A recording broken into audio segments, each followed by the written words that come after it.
grafprogrammet. Så går vi op i indsæt punktserie, og under x-aksen, der har vi årstal, og y-aksen, der har vi indekstal. Så går vi ind og justerer det ind i akser, for at vi kan se det.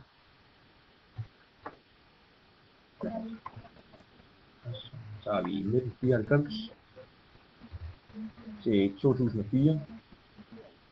Så går vi ind i y-aksen og tager logaritmisk skala og ændrer den her ud til 1994.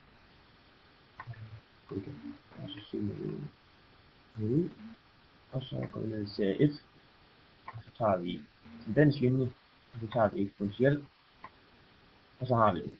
Og så kan vi se, at R i anden, den er 0,94. Og så skal vi lige have gjort den her nede stor, for at man bedre kan se det. Og så kan man se, at R i anden, den er lige med 0,94. Så jo tættere den er på 1, jo mere præcis er den. Så det er det, vi har fået ud af den. Og så kan man se, at det er en tilnærmelsesvis eksponentiel udvikling, som man får.